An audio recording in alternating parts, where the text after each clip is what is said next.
नमस्कार दोस्तों, कांके टॉक्स के पॉडकास्ट में आज आपका फिर से एक बार स्वागत है। हम आज अपने एक नए मेहमान के साथ होंगे और हमारे नए मेहमान एक राजनीतिक पृष्ठभूमि से अपना संबंध रखते हैं। एक उद्यमी हैं, एक entrepreneur, a politician and A social reformer. हम बात कर रहे होंगे झारखंड के पूर्व राज्यसभा सांसद श्री महेश पोद्दार जी के साथ। हम जानना चाहेंगे उनके जीवन काल के अनुभव को, हम जानेंगे उनके राजनीतिक अनुभव को, हम जानेंगे उनके व्यापारिक अनुभव को, सामाजिक अनुभव को, और ढेर सारी उनसे कहानियाँ सुनेंगे, साझा करेंगे आपके साथ, जो हमें, आपको, हम सारे लोगों को कहीं ना कहीं अपनी ज़िंदगी को मजबूत बनाने में मदद करेगा। उम्मीद करता हूँ हमारा ये पॉडकास्ट आपके जीवन में थोड़ा सा बदलाव ला रहा होगा। मैं उम्मीद करता हूँ ये पॉडकास्ट आपको मोटिवेट करता होगा एक बेहतरीन कल के लिए, एक बेहतर झारखंड के लिए, एक बेहतर समाज के लिए। आज इसी परिचर्चा को आगे बढ़ाते हुए हम स्वागत कर रहे हैं सामाजिक कार्यकर्ता, एक राजनेता और एक सफल व्यापारी श्री महेश पोद्दार जी का। नमस्कार सर।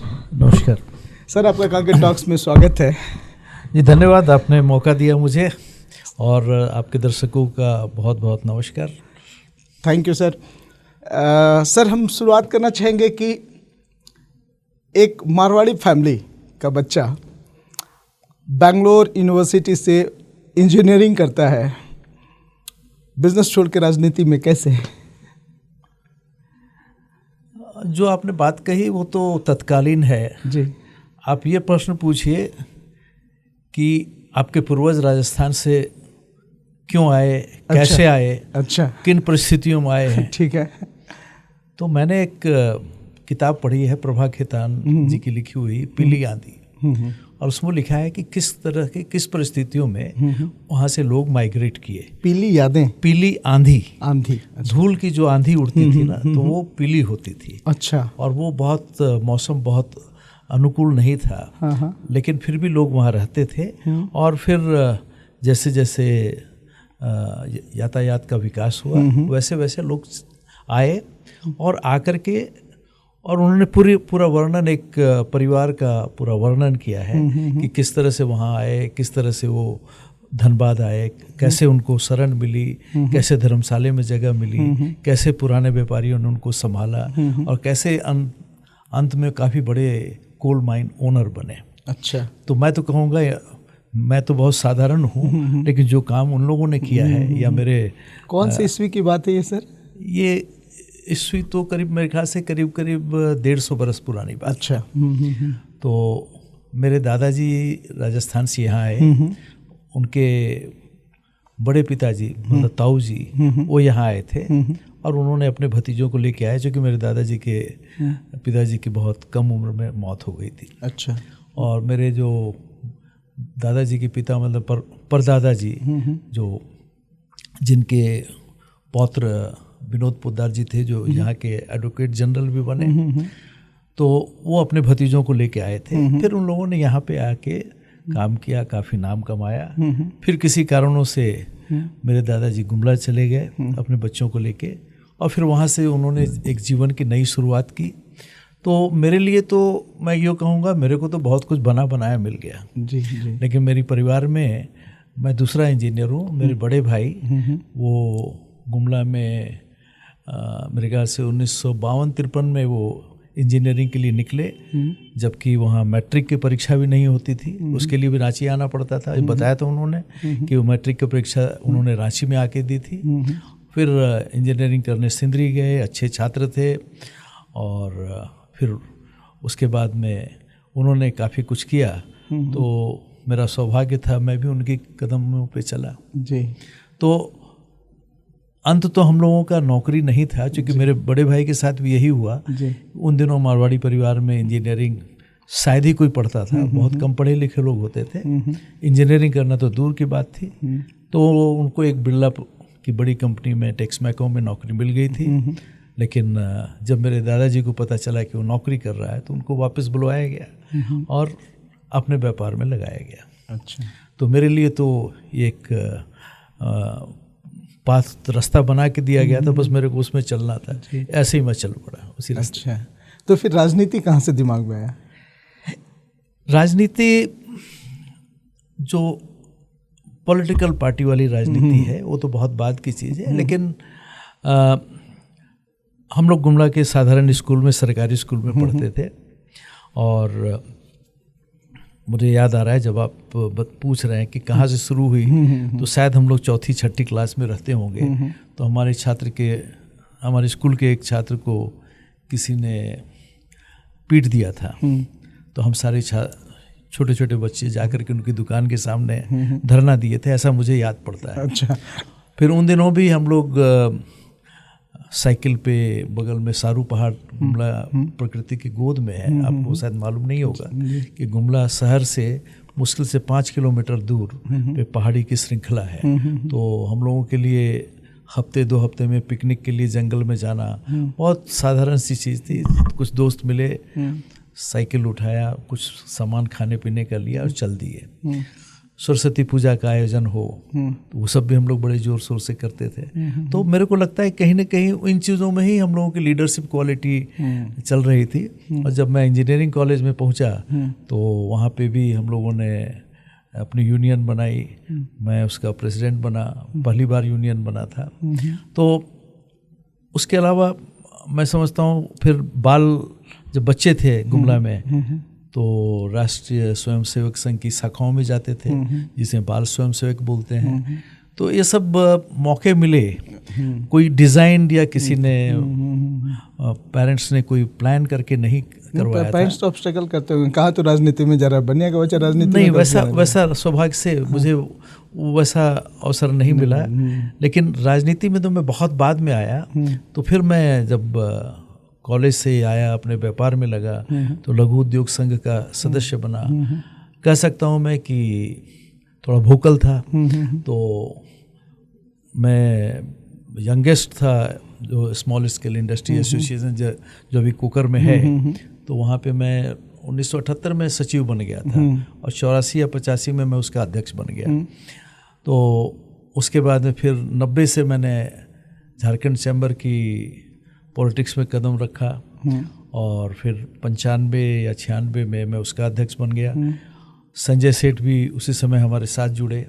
तो हम लोगों की जोड़ी मशहूर थी और करीब 2000-2001 तक हम लोग उसमें झारखंड चैम्बर में एक्टिव रहे। हमारे मित्र लोग जब सारे लोग अध्यक्ष बन गए तो हम लोगों ने वहाँ से रिटायर किया।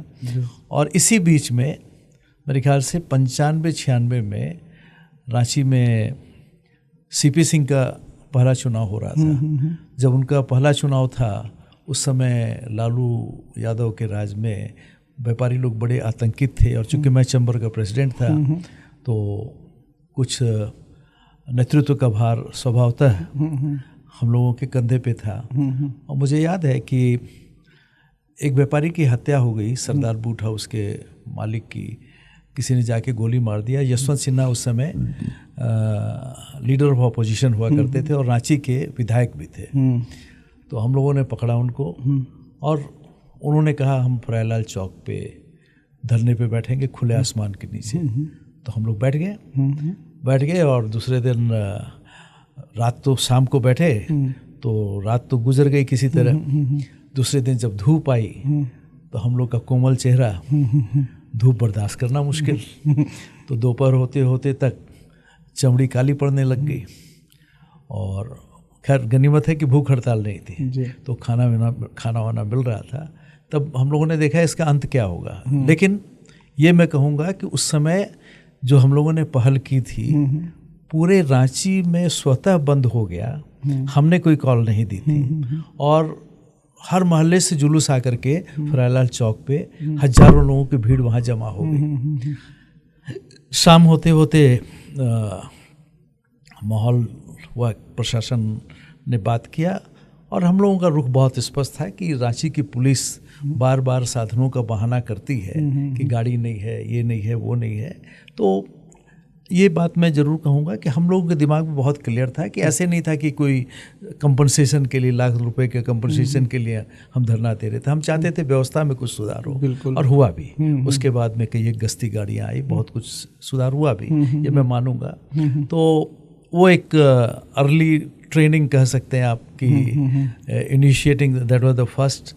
और उसी समय उसके बाद में जब उन्होंने रिजाइन किया, सीपी सिंह जी का पहला चुनाव हुआ, तो सारे व्यापारी वर्ग लालू के भय से भाजपा छोड़ चुके थे करीब करीब। तब मुझे कैलाशपति जी ने एक सुझाव दिया कि आप एक बैठक करो व्यापारियों की, और सुशील मोदी को हमने बुलाया। सुशील मोदी जी ने आके करीब 1.5 घंटे तक व्यापारियों को समझाया कि कैसे यदि आप भाजपा के साथ हैं, यानी ऑपोजिशन के साथ हैं, तो सुरक्षित है।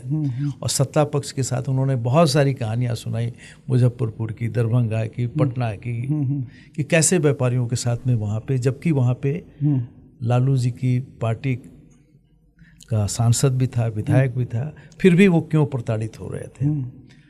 वापस सीन बदला, सीपी सिंह जी बहुत अच्छे से जीते। तो कहीं ना कहीं भाजपा में उस समय के जो पुराने जो वर्कर बनाते थे, गढ़ते थे, तो कैलाशपति जी वगैरह कुछ वैसे लोग थे जो उनकी पहचान थी कि किसको हम फ्यूचर में कुछ ग्रूम कर सकते हैं। तो उन्होंने फिर मेरे को उद्योग मंच, व्यापार मंच वगैरह वगैरह के बहुत सारी दायित्व दिया। एंड फाइनली 2003 में मेरे को भाजपा का राज्य का कोषाध्यक्ष बनाया। तो वहाँ से मेरी एक पहचान, राजनीतिक पहचान वहाँ से मेरी शुरू हुई। अच्छा, ओके, बहुत बढ़िया सर। तो लालू जी का आप चर्चा किए, तो चूँकि हम लोगों ने लालू जी का शासनकाल सुना है, देखा तो नहीं है, तो थोड़ा बताएंगे कि उसमें किस तरह का डर और माहौल हुआ करता था? डर का हाल ये था कि एक यहाँ पे आईजी साहब हुआ करते थे, गोपालाचारी जी। बाद में वो सीबीआई के जॉइंट डायरेक्टर होकर रिटायर हुए। तो मुझे अपने छोटे भाई जैसा मानते थे। तो उन्होंने एक दिन मुझे कहा, पता नहीं कुछ क्या संदर्भ था, एक संदर्भ था, तो उन्होंने कहा कि देखो आप यहाँ पे व्यापार कर रहे हो, बड़ी खुशी की बात है, लेकिन जिस तरह का माहौल मैं देख रहा हूँ, किसी दिन कोई आपको भागने को मजबूर कर देगा। ऐसा भय का, आतंक का माहौल था। तो उन्होंने मेरे को सुझाव दिया है कि तुम कहीं न कहीं जाके एक दूसरा कहीं पे कुछ भी छोटा मोटा व्यापार भी कर लो, ताकि तुमको भागने की नौबत आए तो कहीं एक ठौर हो जहाँ जाके बच सकते हो। और उसी दौरान मैं हैदराबाद, बेंगलोर, चूँकि बेंगलोर मेरा पुराना शहर था, तब मैंने जाकर के वहाँ पे एक छोटा सा कारखाना लगाया कि भाई अपने ग्राहकों को मैं वहीं से बना के वहीं पे कर सकूँ। ऐसे करके 92 में मैं बेंगलोर गया। तो ये एक भय का माहौल था। और मैं समझता हूँ कि मेरी तरह सैकड़ों लोग इस राज्य को, बिहार को छोड़ करके बाहर गए, खास करके नॉर्थ बिहार से तो बहुत अधिक लोग गए। तो सर अच्छा, एक अगर 1992 और अभी 2024 की भी बात करें, तो स्टिल मैं देखता क्या हूँ कि झारखंड में उद्योग उतना नहीं पनपा, ठीक है, जबकि सारी पॉसिबिलिटीज़ थी। और आप बेंगलोर से इतने क्लोज रहे हैं, मैं बेंगलोर जाता हूँ तो मुझे लगता है यार ये रांची भी उतना ही खूबसूरत है हर दृष्टिकोण से, फिर भी रांची का वो ग्रोथ, झारखंड का वो ग्रोथ नहीं हुआ। वो क्या वजह पाते हैं इसके पीछे? ये विषय थोड़ा पेचीदा है, लेकिन बहुत रोचक है जी। राज्य बनने के पहले झारखंड एकमात्र राज्य था जी जहाँ 2 स्टील प्लांट हुआ करते थे, टाटा स्टील और बोकारो स्टील जी। देश में किसी भी राज्य में इन्हें स्टील प्लांट थे। तो स्टील प्लांट एक मदर इंडस्ट्री होती है। बिल्कुल। स्टील प्लांट को बेस करके बहुत सारी चीज़ लगती है। और उस समय यदा कदा बात होती थी कि साइकिल का कारखाना लगेगा, ये लगेगा, वो लगेगा। एक साइकिल का कारखाना सद पटना एयरपोर्ट के पास था भी, वो बंद हो गया। नया तो कुछ खुला नहीं। देश का 50% से अधिक LPG सिलेंडर जो देखते हैं ना, उसकी सीट जो है टाटा और बोकारो में बनती थी, मोर देन 50%। लेकिन एक भी सिलेंडर बनाने का कारखाना नहीं लगाया। कहने का मतलब है कि स्टील हम बनाते थे, लेकिन डाउन स्ट्रीम उसके जो प्रोडक्ट और कारखाने होते थे, चाहे ऑटोमोबाइल हो, कंज्यूमर गुड्स हो, जो भी हो, एक भी इंडस्ट्री नहीं लगी। और बार बार हम लोग बोलते थे, ऐसा नहीं कि सरकार को नहीं मालूम था, जितने उद्योग संघ है सब बोलते थे, लेकिन उनकी कोई औद्योगिक नीति जो बनती भी थी तो कम से कम मैं 81 के बाद में जितनी भी औद्योगिक नीति है उस पर मैं समझता हूँ मैं काफ़ी अध्ययन रखता था। सारी औद्योगिक नीति किसी न किसी कारणों से विवादित हो जाती थी। किसी को इन लोगों ने ईमानदारी से लागू नहीं किया, क्योंकि हर विभाग समझता था, हर मंत्री समझता था कि मैं ही सरकार हूँ। मुझे याद आता है कि टाटा स्टील ने एक कोल्ड रोलिंग मिल की स्थापना की बात की थी, कई 1000 करोड़ का निवेश था, कैबिनेट ने पास किया था। लेकिन जब वो मिल लग गई तो एक अधिकारी ने कहा कि ये सुविधा हम आपको नहीं देंगे, क्योंकि आप तो पुराने हो। उनका कहना था कि हमने तो नया इन्वेस्टमेंट किया इस शर्त के साथ में कि इसका प्रोडक्शन जो होगा उस पर हमको कुछ छूट मिलेगी। मामला कई सालों बाद में सुप्रीम कोर्ट में फैसला हुआ, टाटा स्टील ने जीता। लेकिन टाटा स्टील तो सालों तक मुकदमा लड़के सुप्रीम कोर्ट से जीत सकता है। मेरे जैसे छोटे मोटे उद्यमी वो क्या करेंगे? तो जो भी हुआ तो ये एक ऐसी थी, तो कहीं न कहीं सोच की बहुत बड़ी कमी रही किनके बीच में, हमको बिहार को कहाँ ले जाना है या झारखंड बना तो झारखंड को कहाँ ले जाना है। मैं समझता हूँ कि इस मामले में हम शुरू से गरीब रहे इस सोच के मामले में, और बार बार हर नेता बिना सोचे समझे बोलता रहता है कि हमके पास में मिनरल है। लेकिन भाई साहब, मिनरल से संपन्नता आती तो अफ्रीका इतना गरीब नहीं होता। बिल्कुल, वहाँ मिनरल हमसे बहुत ज़्यादा है और बहुत अच्छे मिनरल है। हीरा भी वहाँ निकलता है, लेकिन फिर भी वो सबसे गरीब और गरीबी बहुत है। तो अरब कंट्रीज की भी करीब करीब यही हालत है। बिल्कुल। लेकिन अरब कंट्रीज ने तेल की कीमत को पहचाना, उसको फिर वैल्यू एडिशन किया, और आज के दिन में अरब कंट्रीज ने तो तेल को बहुत पीछे छोड़ दिया। अब वो तेल की इकोनॉमी पे निर्भर नहीं है। अब वो दूसरी इकोनॉमी में चले गए और वो अब उनकी ताकत है। करेक्ट। आज दुबई में जितने प्लेन आते हैं उतना प्लेन आने का वहाँ कोई तुक नहीं, उससे ज़्यादा प्लेन भारत में आ सकते थे, लेकिन वहाँ है। तो ये गलतियाँ हुई है, और इस गलती में कुछ राज्य आगे निकल गए जिनके पास मिनरल रिसोर्सेज नहीं था। जापान के पास भी मिनरल रिसोर्सेज नहीं है, फिर भी विश्व का सबसे अच्छा बड़ा डेवलप कंट्री है। तो ये एक भ्रांति रही, भ्रम रहा, और आज भी है। आज भी स्थिति कोई बदली नहीं है। किसकी सोच की कमी है? पॉलिटिकल लीडर्स की या ब्यूरोक्रेसी की, या दोनों की? देखिए, मैं झारखंड स्पेसिफिक बात करता हूँ कि रघुवर दास की सरकार के समय एक समय आया था जबकि देश के सारे बड़े उद्योगपति झारखंड में आके बैठे थे, और उन्होंने काफ़ी कुछ यहाँ के लिए वायदा भी किया था, और एक लगा था कि हाँ, इंडस्ट्रियल मैप ऑफ इंडिया में झारखंड को भी कहीं एक पहचान मिल रही है। लेकिन उसके बाद में ब्यूरोक्रेट को पूरी छूट भी उन्होंने दी थी, लेकिन कुछ हुआ नहीं, और हम उलझ गए कि कितने प्लेट डिनर में खर्च हुए उसकी जांच करो। इन चीज़ों पे हम उलझ गए कि इतना खर्च राज्य धुआं हो रहा है ऐसे मुद्दों पे। हाँ, बस वो खत्म हो गई बात। और उसके बाद में वो उनका जो प्रयास था, तो हो सकता है उस प्रयास में कुछ कमी रही होगी, लेकिन प्रयास तो था। उसके पहले मुझे याद पड़ता है बाबूलाल जी जब मुख्यमंत्री थे तब बॉम्बे में उन्होंने एक रोड शो किया था। सौभाग्य से मैं भी उसका एक पार्ट था, मैं भी गया था वहाँ पे। उस समय भी लोगों को झारखंड के प्रति उत्सुकता थी। कई एक लोगों ने निवेश की निवेश में रुचि दिखाई थी, और उनमें से 1-2 लोगों को तो मैं जानता हूँ कि जो निवेश वो झारखंड में करना चाहते थे नहीं किए, लेकिन दूसरे जगह उनके निवेश बहुत सफल हुए और काफ़ी बड़े स्केल पे वो लोग गए। तो ये सब कहानियाँ हैं, और मैं समझता हूँ कि यहाँ पे लोग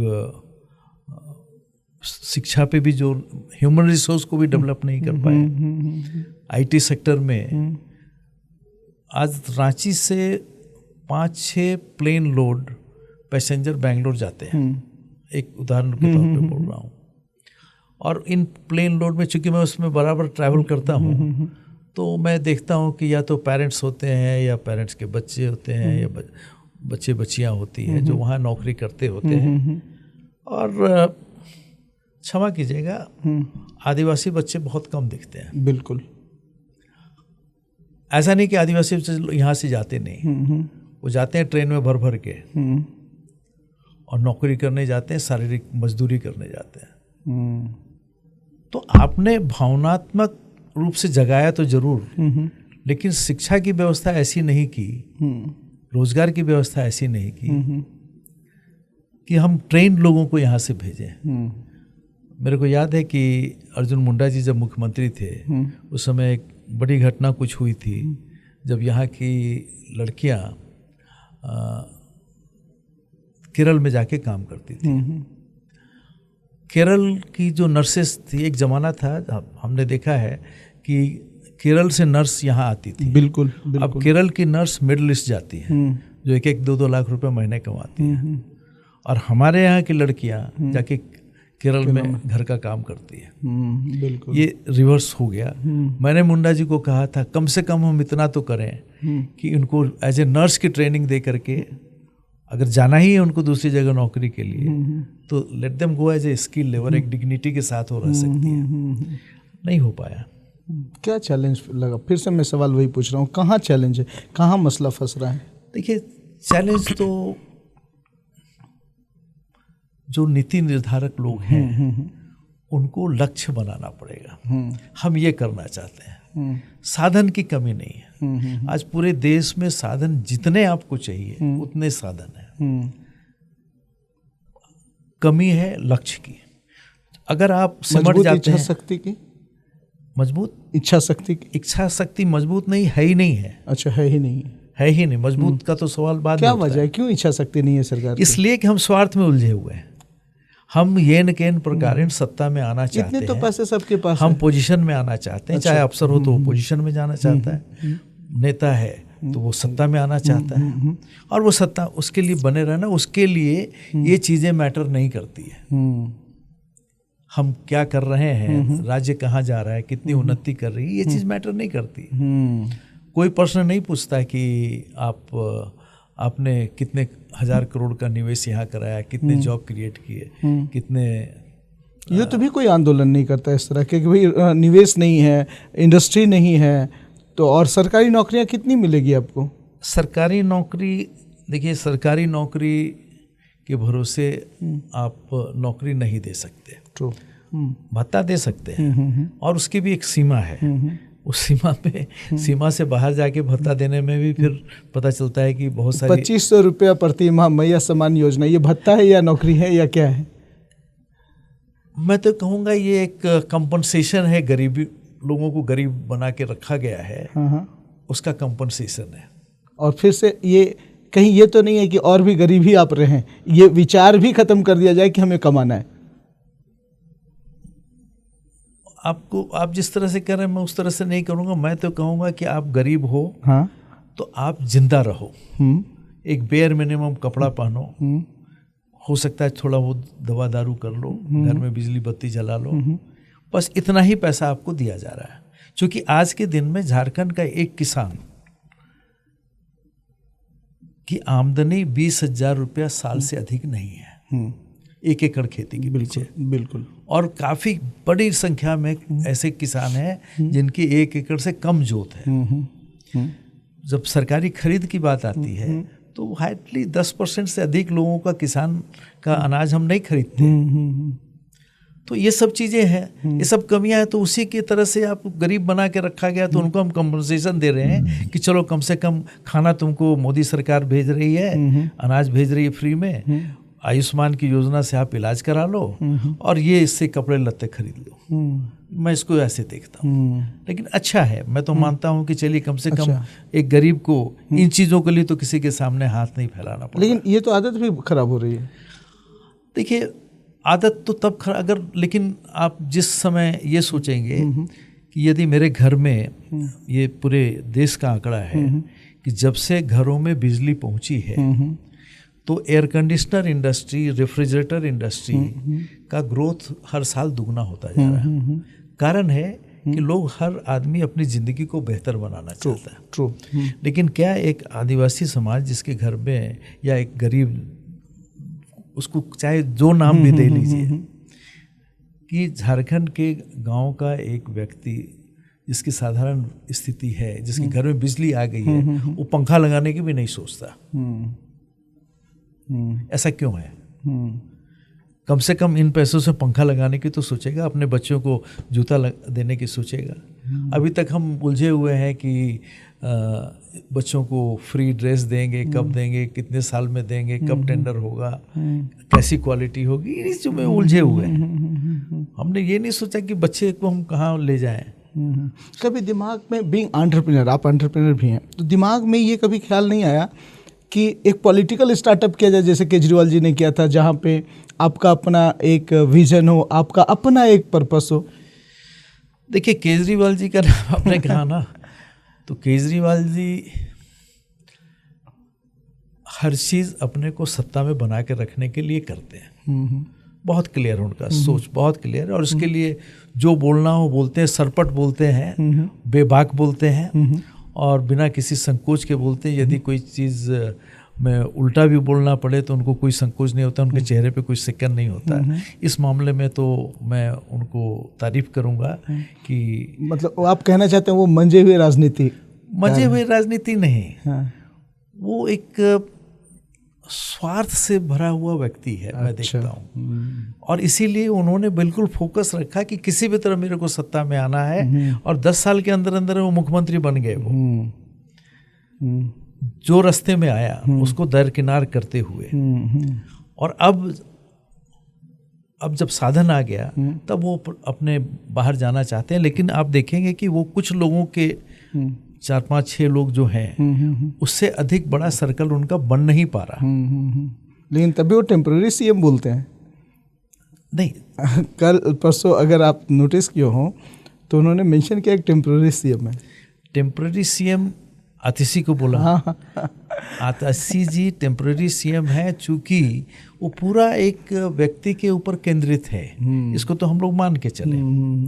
और उनको समझ में आया कि मौलानाओं को पैसा देने से मैं सत्ता में आ सकता हूँ, तो उन्होंने दिया। जब लगा कि नहीं ये इसका विरोध हो रहा है, तो पंडितों को भी देने की घोषणा कर दी, ग्रंथियों को देना।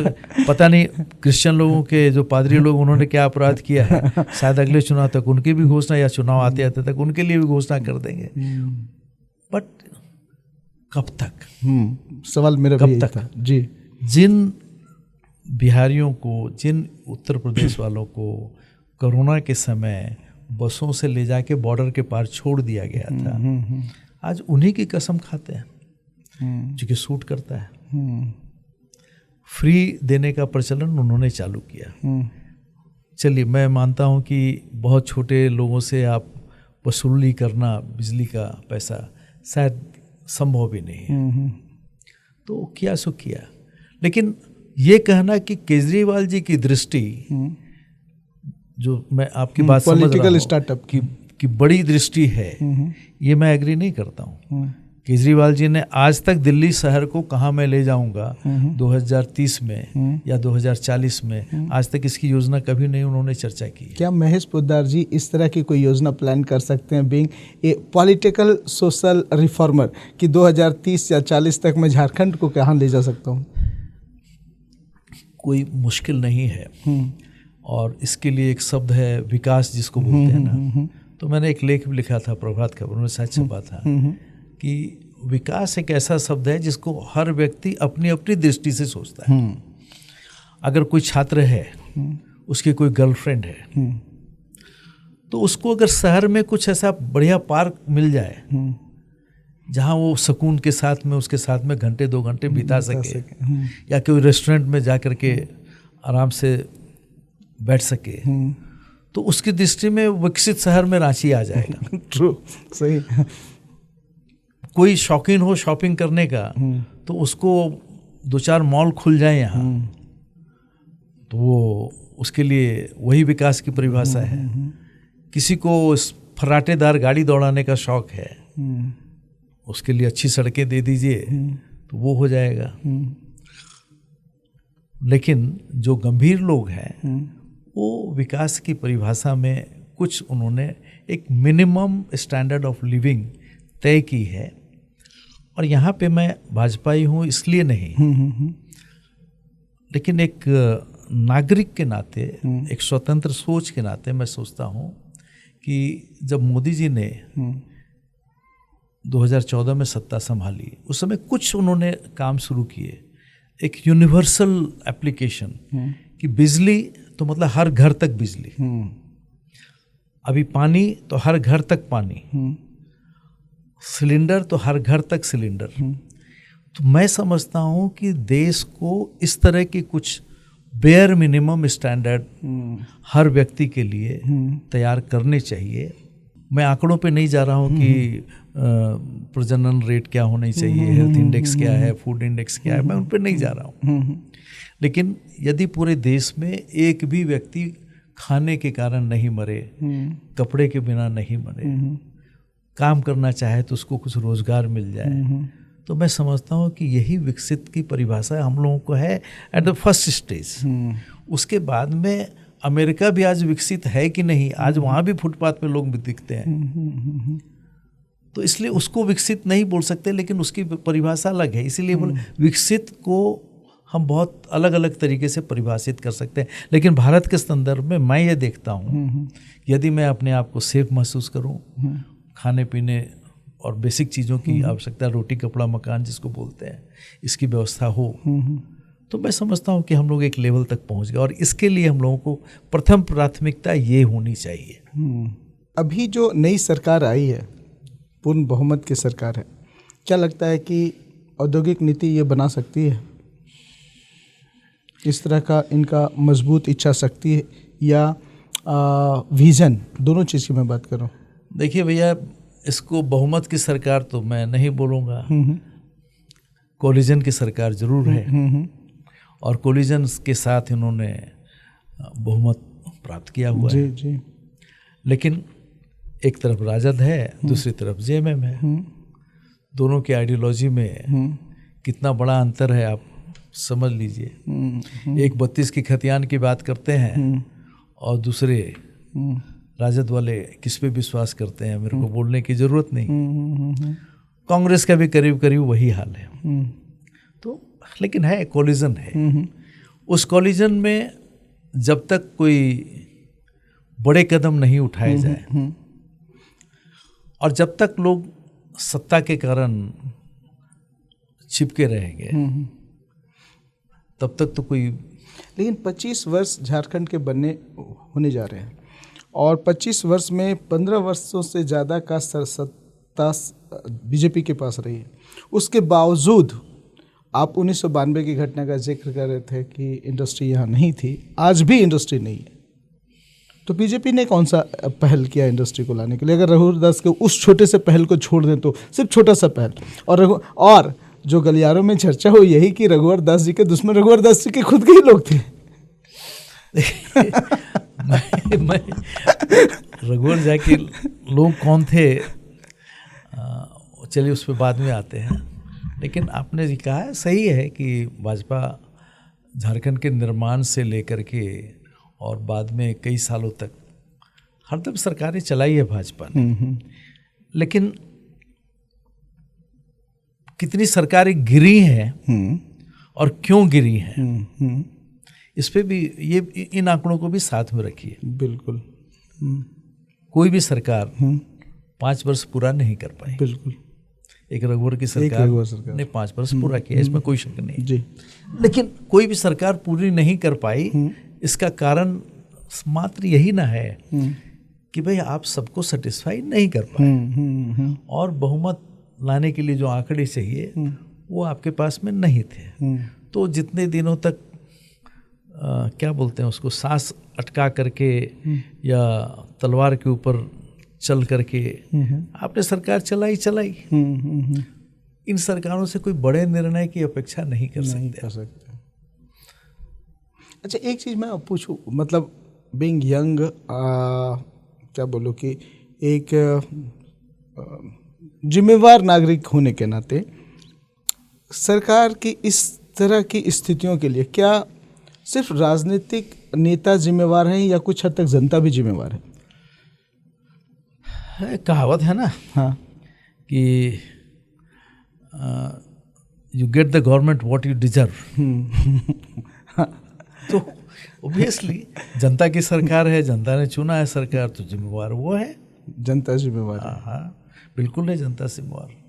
जनता ने कभी, और इसके पीछे एक हिस्ट्री है जो मेरे को लगता है कि बिहार के ज़माने से एक लंबे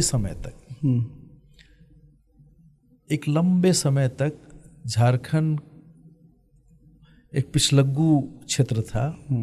यहाँ का नेतृत्व एक पिछलग्गू नेतृत्व था और यहाँ की जनता एक तरह से उन्होंने अपनी नियति को स्वीकार कर लिया और कभी हमने बड़े सपने नहीं देखे और अपने आप को एक कूपमंडूक में रख दिया, अपनी ज़रूरतों को बहुत छोटी करके रख दिया। इसका प्रभाव झारखंड बनने के बाद भी दिख रहा है। एस्पायरिंग यूथ, एस्पायरिंग पॉपुलेशन ये नहीं करती है, वो उनके मुद्दे अलग होते हैं।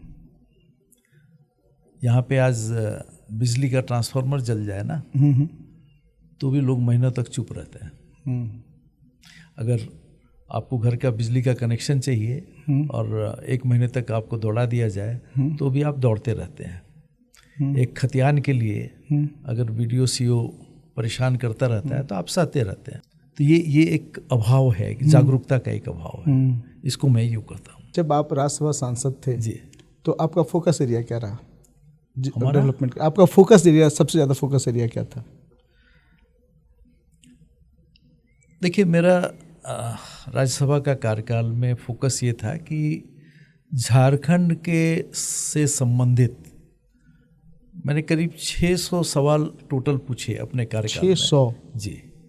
और उनमें कम से कम 200-300 सवाल तो झारखंड से संबंधित थे। उनका जवाब भी मिला। तो सांसद के तौर पे एक दायित्व होता है कि प्रश्नों के माध्यम से आप मुद्दों को ऊपर लाते हैं और उसके बाद में सरकारें उस पर संज्ञान लेती है, उस पर फॉलोअप होता है। तो मेरा प्रयास तो ये था कि झारखंड, चूँकि झारखंड एक मान के चलते थे लोग कि एज इफ राज्यसभा में झारखंड नाम का कोई राज्य है ही नहीं। तो जब मुद्दे आए तो राज्यसभा में झारखंड के प्रति जागरूकता कोई एक मुद्दा आप बताएंगे जो आप बहुत गंभीरतापूर्वक उठाए? बंगाल संथाल परगना में जो बराज है, जो बंगाल बिहार के बीच का है, जिस पे बंगाल अपना दावा करता है और बांध हमारी ज़मीन में, डूब क्षेत्र हमारा है, पानी बंगाल को जाता है। उस मुद्दे को हमने काफ़ी ज़ोर से उठाया था। अच्छा।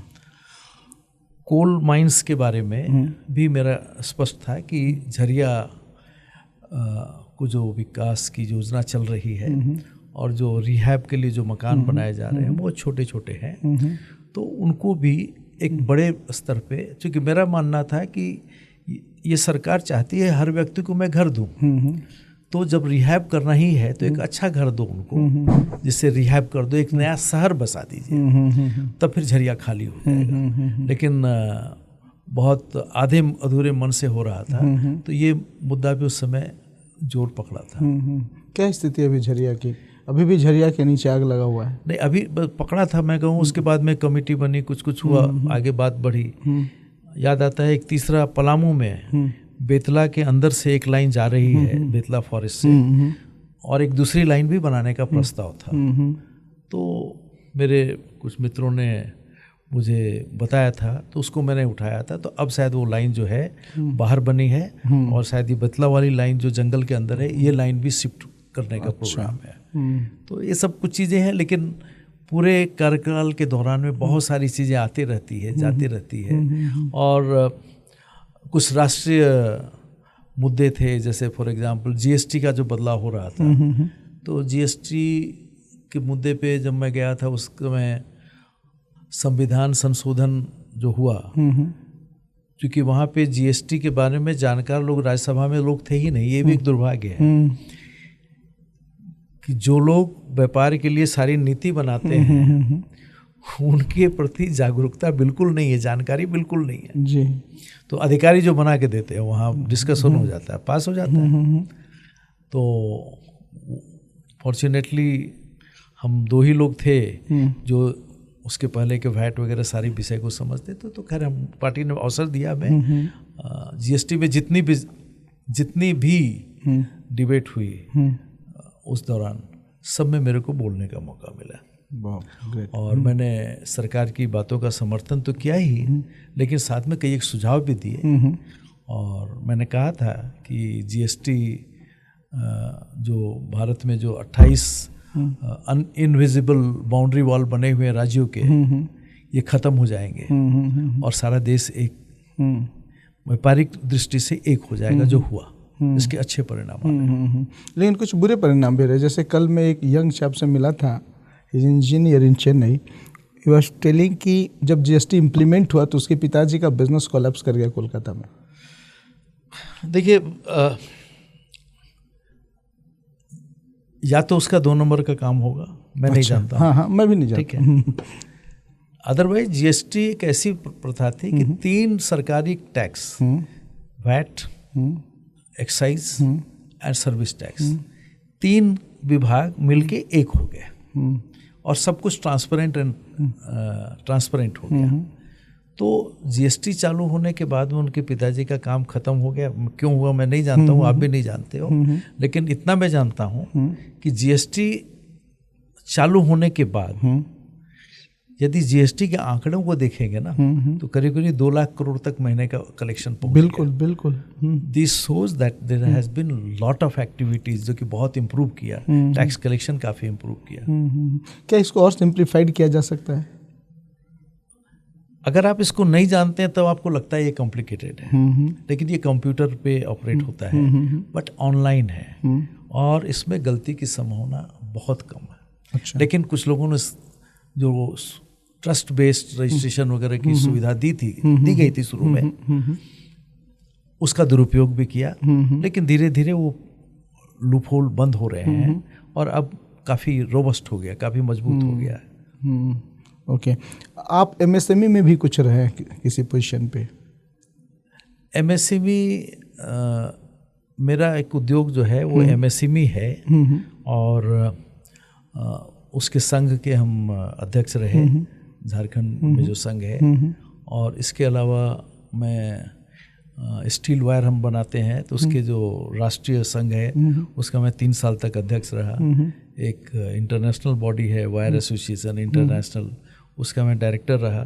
तो वो मेरी आज भी रुचि है कि उद्योग व्यापार संघों से रिलेटेड जो मुद्दे होते हैं उसमें मेरी आज भी रुचि है, और उसमें चाहे पार्टी कोई भी हो, आपको बोलने की स्वतंत्रता रहती है।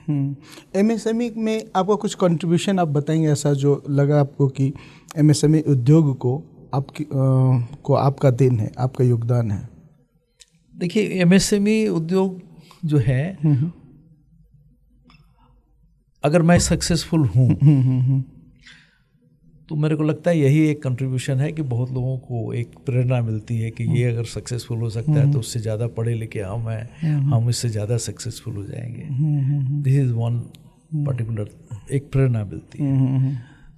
दूसरा कि औद्योगिक जो नीतियां हैं उस नीतियों को बनाने में मेरा कोई योगदान नहीं है, इस बात को मैं स्वीकार करता हूँ। लेकिन एमएसएमई के मुद्दे को जब भी जो पॉलिसीज एग्जिस्टिंग पॉलिसीज है उसमें सुधार के लिए मैंने बराबर पत्राचार किया है और बताया है कि सुधार होने चाहिए।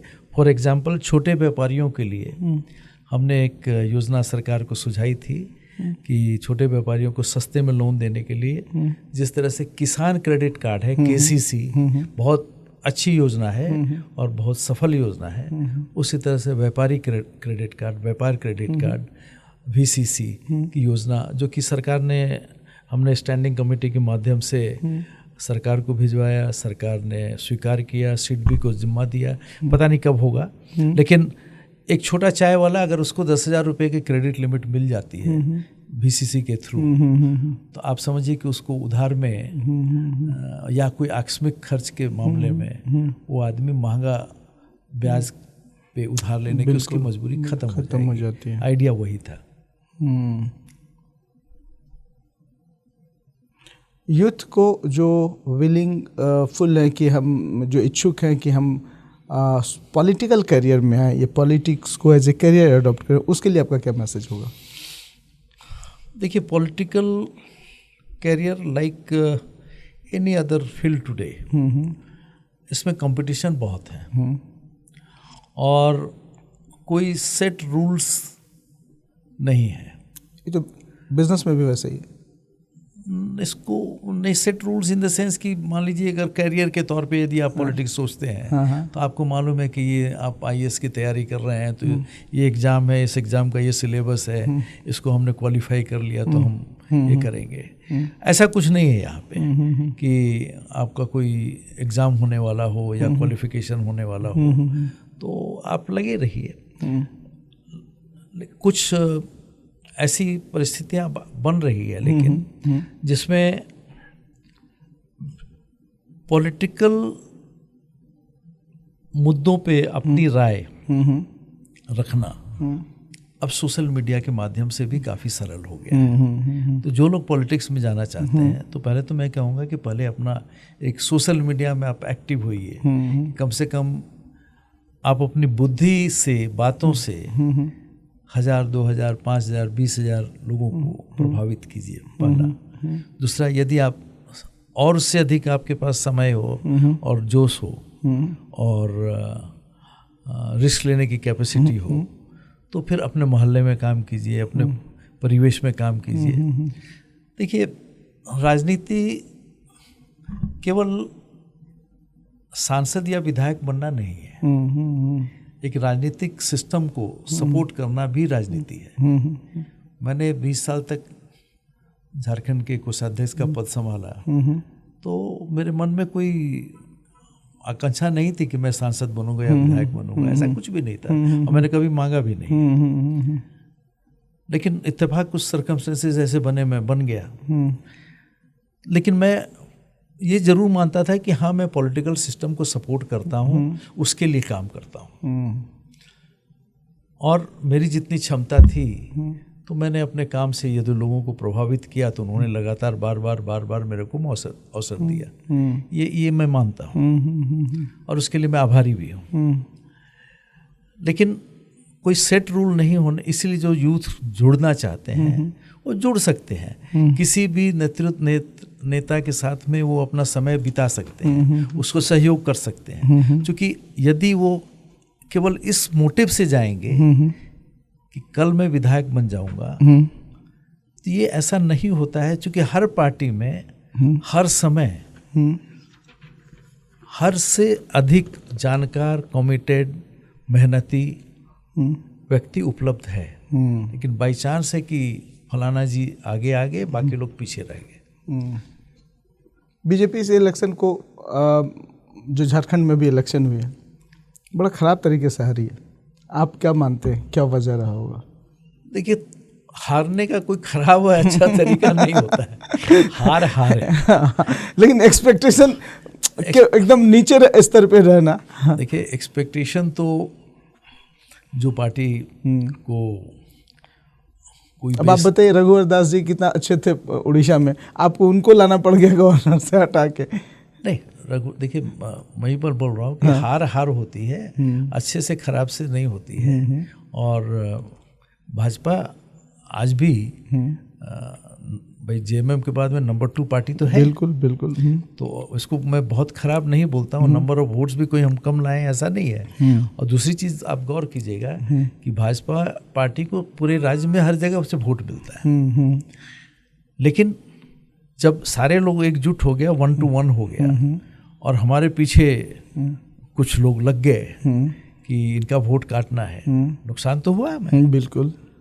अब कह सकते हैं कि भाई उनको आपको पहले से अपने साथ लेना चाहिए, तो कुछ भी कोई बोल सकता है। मैं श्योर हूँ कि भाई जिन लोगों ने ये निर्णय लेने थे उन्होंने ऐसा, वो लोग कोई नौसिखुए नहीं है, उनको ज्ञान है इन चीज़ों का, तो उन्होंने कोशिश की होगी, सफल नहीं हुए होंगे। तो दूसरी बात यह है कि जो सरकार की योजनाएं आती है, वो सरकार की योजना आ गई, अब मैया योजना जो है वो आ गई, पैसे मिल गए, 1000 से 2500 हुआ। मैं अगर मैं ये मानूंगा कि ये हेमंत सरकार का एक ट्रम्प कार्ड था, नहीं, अच्छा मूव था, होशियारी वाला मूव था कि उनके 1000 को बीजेपी ने 2000 किया, तो उन्होंने उसको 2500 कर दिया। ठीक है, तो ये एक समय का था। भाजपा वाले उसको 3000 क्यों नहीं किए, कोई प्रश्न पूछ सकता है, लेकिन ये उनका निर्णय था। बिल्कुल। तो इसलिए मैं ये नहीं बोलूँगा कि क्या लगता है आपको जयराम महतो ज़्यादा डैमेज कर गए? देखिए, जयराम महतो की भाषा में जो सुनता हूँ, मेरे को इस प्रदेश में पैदा हुए 75 साल हो गए, और लगता है मरूंगा भी यहीं, लेकिन शायद मरते समय तक भी मैं स्थानीय नहीं बन पाऊंगा। अच्छा। ये एक दुर्भाग्य है। It's not good. बिल्कुल, इट्स नॉट गुड। आपको किसी को प्रेफरेंस देना है, अवश्य दीजिए, लेकिन कोई अपनी जिंदगी में जिसका जन्म यहाँ हुआ है उसको बार बार बाहरी बोलिएगा। तो आज समझिए कि यदि मेरे में क्षमता है निवेश करने की, तो मेरे लिए सारी दुनिया है, मैं कहीं भी जा सकता हूँ। बिल्कुल, कोई जरूरी नहीं कि मैं झारखंड में रहूँ। और आज हो भी यही रहा है। आज यहाँ नए एंटरप्रेन्योर आपको दिख कहाँ रहे हैं? मिठाई दुकान खोलने वाले मिल रहे हैं। ट्रू, एग्रीड, कंप्लीटली, बिल्कुल। ओके, तो ये जो है ना, आज देखिए जितने संपन्न देश हैं, America is country of migrants, सबसे संपन्न देश है। सबसे ज़्यादा इंजीनियर्स तो इंडिया से ही है वहाँ पे, सबसे ज़्यादा इंजीनियर्स लोग वहाँ जाते हैं, टैलेंटेड लोग वहाँ माइग्रेट करते हैं, चूँकि वहाँ अवसर मिलता है। बेंगलोर हार्डकोर कन्नड़ राज्य है, कन्नड़ भाषा है उनकी बड़ी अच्छी। यहाँ की तो भाषा पे भी बात होगा कि अगर आप सोचें कि यहाँ का कौन सा भाषा हिंदी नहीं हो तो झारखंड की कौन सी भाषा हो जाए, तो यहाँ तो सिविल वार हो जाएगा। लेकिन कन्नड़ में तो कोई भी बात नहीं है। बिल्कुल। लेकिन आप बेंगलोर चले जाइए, आप किसी से भी हिंदी में बात करें, स्वीकार करते हैं लोग। वो राज्य कहाँ से कहाँ पहुँच गया। आज बॉम्बे जो नंबर 1 कंट्री था टैक्स कलेक्शन के मामले में, now Bangalore is almost near to that. बिल्कुल। तो ये भी समझ लीजिए, जयराम जी की बात मैंने सुनी है, बार बार वो माइन मिनरल की बात करते हैं। स्टील में आप बहुत पीछे हो गए, उड़ीसा आपसे बहुत आगे हो गया। करेक्ट, बिल्कुल सही। टाटा स्टील ने 125 वर्ष में जिस कैपेसिटी को बिल्टअप किया स्टील में, JSW ने पिछले 30 साल में उससे आगे निकल गए, और झारखंड में उनका कुछ भी नहीं है। तो ये बहुत सारे, देखिए, भड़काने के लिए आप कुछ भी बोल दीजिए, लेकिन मैं तो समझता हूँ कि जयराम जी बहुत पढ़े लिखे आदमी है। आई एम टोल्ड कि वो डॉक्टरेट वगैरह भी कर रहे हैं। तो भड़काना बहुत आसान है, लेकिन उसके बाद में माहौल को संभालना हमें ज़रूरत है ऐसे जोश वाले व्यक्ति की। कभी आपको हेमंत सोरेन या झारखंड के मुख्यमंत्री की तरफ से प्रपोजल नहीं आया कि आप मुख्य आर्थिक सलाहकार या व्यापारिक सलाहकार के रूप में हमें ज्वाइन करें? आप एंटरप्रेन्योर हैं, सोशल रिफॉर्मर हैं, आप पॉलिटिशियन भी हैं, तो हर पार्टी तो चाहेगी कि हमारे पास ऐसे लोग आए। नहीं, ऐसे लोगों की, क्षमा कीजिएगा, ऐसे लोगों की इस राज्य में कभी कदर नहीं है, पूछ नहीं हुई। मैं अपने बारे में नहीं बोल रहा हूँ। कभी भी चैम्बर ऑफ कॉमर्स, व्यापारिक संघ, उद्योग संघ, औद्योगिक घराने, इन लोगों के किसी भी सरकार से बहुत मधुर 1-to-1 संबंध नहीं रहे। वजह कि उनकी सत्ता में रहने के लिए इनके साथ नज़दीक रहना कोई आवश्यक नहीं है। क्या कर लेंगे? मेरा वोट बैंक तो वो नहीं है। लेकिन फंडिंग की तो मदद करेंगे, बिना फंडिंग के तो सत्ता भी नहीं आएगा। फंडिंग आज के दिन में पॉलिटिकल फंडिंग के लिए किसी व्यक्ति विशेष पे निर्भर कोई नहीं। व्यापारी पे निर्भर नहीं होते? कुछ नहीं। व्यापारी नहीं। अच्छा, व्यापारी लोगों से, आम लोगों से जो पहले डिपेंडेंसी थी वो बहुत कम हो गई है। ओके। अब दूसरे माध्यम क्या बना है? बहुत सारे डोनर लोग हैं। अच्छा, बहुत सारे डोनर लोग हैं। अच्छा, अगर पॉलिटिक्स एक क्रिकेट होता तो आप बैट्समैन होते, बॉलर होते या ऑलराउंडर होते? मैं कोशिश तो करता ऑलराउंडर होने का। अभी क्या है? अभी भी मेरे को लगता है कि भाई देखिए, ऑलराउंडर ही कहा जाएगा। Dark side of politics, politics का डार्क साइड क्या है? पॉलिटिक्स का डार्क साइड है कि ऑलवेज यू आर अनसर्टेन। वो भय हरदम बना रहता है, चाहे आप सत्ता में हो या सत्ता के बाहर हो। Dark side of entrepreneurship, fear of failure. आप जब इन्वेस्ट करते हैं तो क्या दिमाग में बात होती है? जब आप इन्वेस्टमेंट करते हैं किसी भी बिजनेस में, किसी भी वेंचर में, तो दिमाग में कौन सा डर सताता है? उद्यमी को हरदम आशावादी होना पड़ता है। कोई तो डर होगा, कोई तो डर होगा जो एक कॉर्नर में कहीं रहता होगा। डर गया सो मर गया। अच्छा, ये भी करेक्ट है। अगर एक फील्ड स्टार्टअप को आपको सलाह देना हो तो क्या सलाह देंगे? स्टार्टअप का नाम ही है स्टार्टअप। एक किक भी मारना पड़ता है, कई एक बार 10 किक भी मारना पड़ता है। बाइजू को क्या एडवाइस देंगे? बाइजूस को क्या एडवाइस देंगे? बाइजू, हाँ, बाइजू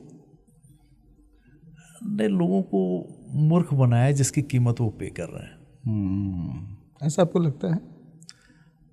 ऐसा आपको लगता है कि बाइजू ने मूर्ख बनाया लोगों को? हाँ, ऐसा बनाया, क्योंकि जो वो थे नहीं उससे ज़्यादा, बहुत ज़्यादा बढ़ा चढ़ा के बताया, ऐसा लगता है। सबसे अजीब आइडिया जो किसी ने आपको दिया हो स्टार्टअप करने के लिए? मेरे को आइडिया दिया नहीं, बल्कि मेरे को तो आइडिया व्यापार करने का विरासत में मिला। लेकिन एक आइडिया ज़रूर आया कि be focused on a particular product. बहुत सारे आपको धंधा करने के लिए बहुत सारी चीज़ें आती है, बट एक चाहे जिस कारण से भी आपको एक समझ में आया तो आप you get married to that and be loyal to that. अच्छा, लॉयल और मैरिज से याद आया, आपको कभी अपने यंग टाइम में, जब आप जवान थे, खूबसूरत भी रहेंगे, आप हैंडसम दिखते हैं अभी भी इस उम्र में, तो प्यार मोहब्बत का केस नहीं हुआ? बंगलोर में आप थे। देखिए, प्यार मोहब्बत ऐसी चीज़ है कि जब वन साइडेड जब होता है अच्छा, तो पहला प्यार मोहब्बत तो आदमी को फिल्म स्टार से होता है। तो Asha Parekh is my favourite. Asha Parekh, oh great. ठीक है, और फिर कॉलेज लाइफ में? नहीं, नथिंग स्पेशल। कभी ऐसा नहीं लगा कि जिंदगी नीरस और बोरिंग हो गया है कॉलेज लाइफ में? नहीं, college time was very exciting for me, क्योंकि मेरे लिए वो एक ट्रांसफॉर्मेशन का फेज था। कि गुमला जैसी जगह से बेंगलोर जैसे जगह में जाकर के यहाँ एक शब्द अंग्रेजी को बोला नहीं, वहाँ अंग्रेजी ही बोलना है, वो अंग्रेजी ही पढ़ना है। और उस समय हिंदी कम होती थी। उस समय हिंदी तो वहाँ थी ही नहीं। बिल्कुल। तो it was a phase of transformation and that time to prove myself. तो yes, that was a very exciting. जो कॉलेज में की शरारतें जो होती है, जो 3 इडियट्स वगैरह में देखते हैं। कोई एक शरारत जो आप हमसे शेयर करना चाहेंगे? कोई एक ऐसा मेमोरी जो आज भी आपके मन में गुदगुदी पैदा करता है और आप मुस्कुराते हैं घर पे? हमारे एक दोस्त थे यहाँ पे, धीरज राठौर, जो हमारे साथ स्कूल के दिनों में साथ में थे। तो एक बार हमारे साथ में वो भी बेंगलोर चले गए हॉस्टल में, और जब हॉस्टल गए तो वहाँ पे जाके हम लोग सीनियर थे, शायद 3rd या 4th क्लास में होंगे। तो 3rd या 4th, तो नए बच्चे आए तो उनकी रैगिंग जो होती थी, फॉर्चुनेटली हम लोगों की रैगिंग नहीं हुई, क्योंकि हम लोग जब पहुँचे वहाँ पे तो हम लोगों का 2nd या 3rd बैच था ही कॉलेज का, कॉलेज शुरू ही हुआ था। लेकिन बाद में हम लोगों के बाद में रैगिंग शुरू हो गई थी। तो इनको लगा मज़ा आने लग गया। तो इन्होंने अच्छा, नए बच्चों को क्या मालूम कि ये छात्र है कि छात्र का दोस्त है, तो बढ़ चढ़ के भाग लेने लग गए। और कई बार उनको इतना मज़ा आने लग गया कि उन्होंने इंडिपेंडेंटली लोगों को बुलाना शुरू कर दिया रैगिंग करने के लिए। अच्छा। और बाद में सबको बुला के जमा करते थे, फिर हम लोगों के पास आते थे कि चलो हमने बुला लिया है। तो खैर जब काफ़ी कुछ हो गया तो फिर करीब करीब 15 दिन इन्होंने उसका पूरा आनंद लिया। अभी रिसेंटली उनका देहांत हो गया। तो हमारे बहुत अजीज मित्र थे। ओके। रैगिंग की कोई ऐसी घटना है जो आपको लगता है कि मजाक मजाक में बहुत बढ़िया था? मजाक मजाक में ऐसा था कि कश्मीर के हमारे कुछ बच्चे थे। हाँ। और हम लोगों ने जब उनकी रैगिंग, उस टाइप की मारपीट टाइप की रैगिंग नहीं होती थी, हम लोगों का कुछ हंसी मजाक टाइप का वैसा होता था।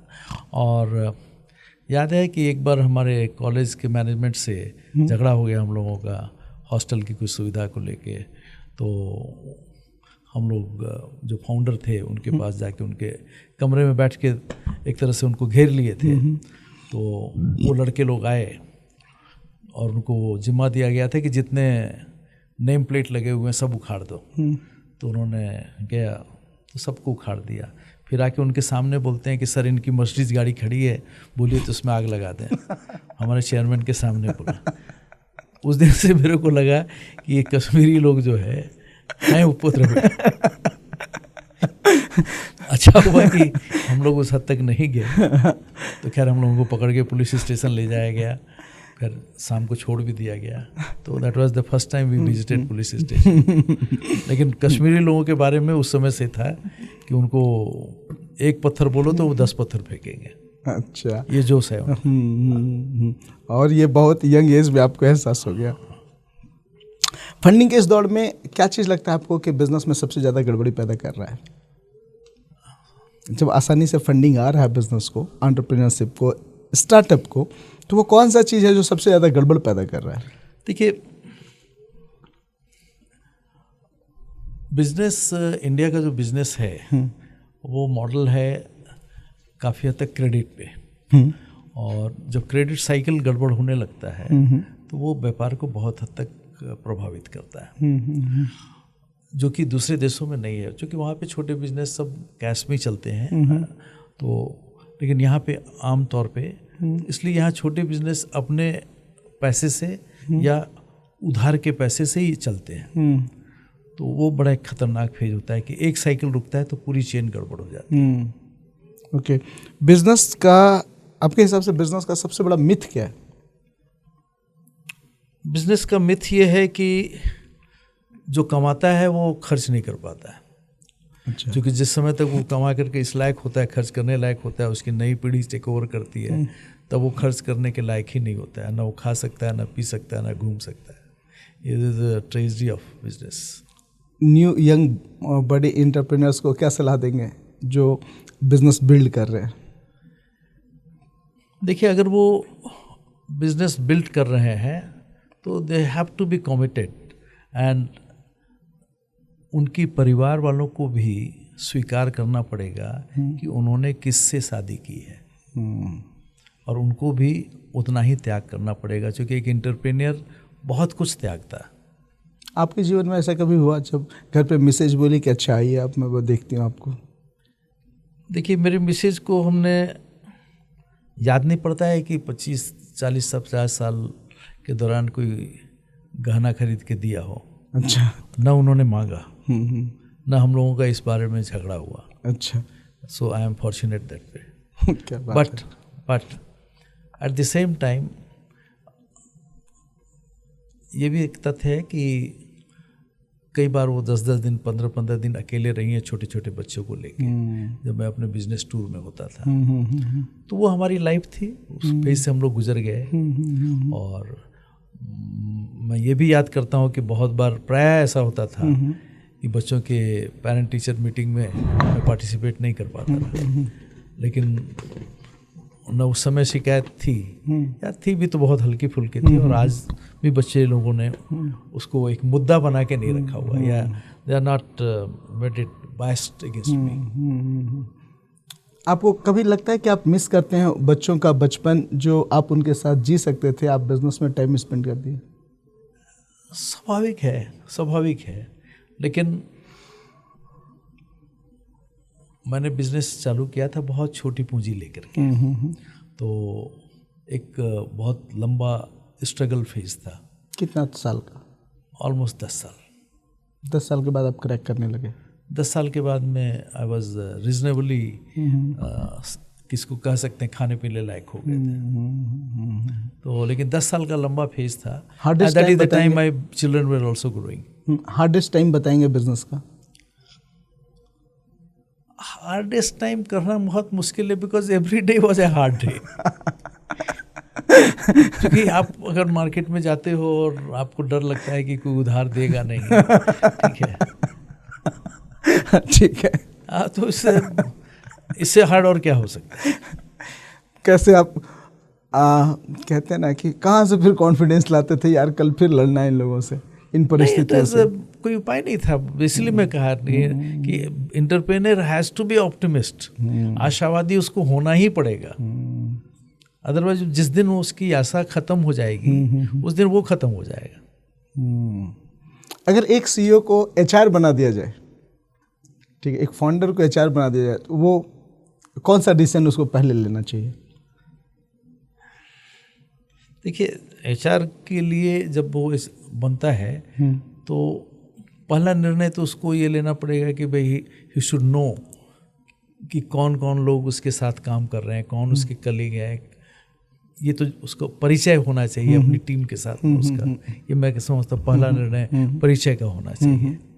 और मे भी पॉसिबल हो तो उनके साथ 1-2 मिनट बात कर ले। बिजनेस करने के लिए पीपल इंटरेस्टेड, लोग इम्पोर्टेंट है या सिस्टम? कहते हैं ना, घोड़े की कौन सी टांग इम्पोर्टेंट है? अच्छा जी। चारों में से बोथ आर इम्पोर्टेंट। एक स्टार्टअप फाउंडर को फर्स्ट फोकस क्या रखना चाहिए, पीपल और सिस्टम? स्टार्टअप के लिए team building is a more important, और जब टीम बन जाती है तो वो सिस्टम भी बन जाता है। फाउंडर्स को ज़्यादा डर किससे लगता है, बजट कट करने से या क्लाइंट चला जाएगा ये थॉट से? बजट जो है क्लाइंट पे सेंट्रिक होता है। क्लाइंट है तो बजट लिबरल अपने आप हो जाएगा, बिकॉज क्लाइंट ही तो बजट देता है। क्लाइंट के लिए, कस्टमर के लिए आपको कुछ स्पेशल ट्रीटमेंट देना होता है कि मेरा बढ़िया क्लाइंट और कस्टमर है, तो उसको क्या देते हैं? आज के दिन में बात करना बहुत आसान है। अगर मैं अपने क्लाइंट से रेगुलर बात करूं, दोस्ती जैसी डेवलप कर लूं, तो that gives comfort to both. और मैं फॉर्चुनेट हूँ, मेरे पास में अभी भी बहुत सारे कस्टमर हैं जो पिछले 25, 30, 40 साल से मेरे से लगातार हम लोग काम कर रहे हैं एक दूसरे के साथ। अच्छा, अगर सांसद, आप चूँकि सांसद में रहे हैं, तो सांसद में एक कल्चर बिल्ड होता कि हर एक बहस के बाद एक कॉमन डिनर अरेंज होता, तो सबसे ज़्यादा खाना कौन खाता? ऐसे खाने के मामले में सभी एक जैसे हैं। अच्छा, सभी खाते हैं आराम से। और वो जो गर्मा गर्मी जो देखते हैं ना, वो खाने के टेबल में नहीं दिखती है। खाना ही गर्म दिखता है, बाकी सब ठंडे रहते हैं। आराम से बात करते हैं। आराम से आराम से। टीम स्पिरिट सिखाने के लिए पॉलिटिशियंस को अगर कोई गेम खिलाना हो तो कौन सा गेम आप प्रीफर करेंगे? पॉलिटिशियन मेरे ख्याल से लूडो गेम जो है वो बड़ा मज़ेदार होता है उनके लिए। कब किस समय सलट जाएगा, जीतते जीतते जीतते आउट। तो आपके हिसाब से राजनीति में सबसे मज़ेदार झूठ कौन सा है? मज़ेदार झूठ राजनीति में जो बोला जाता है। मज़ेदार झूठ जो है वो ये है कि सब ईमानदार है। Very nice. अगर हर पॉलिटिशियन को यूनिफॉर्म पहनना होता तो क्या डिज़ाइन बनवाते आप? देखिए, उसमें भी पॉलिटिक्स हो जाती है। माया। क्या बात है? अगर ममता जी का राज होगा तो सबको ब्लू पहना देती, हमारा राज होता तो हम भगवा पहना देते। वैसे मैंने एक डिबेट में कहा था, मैंने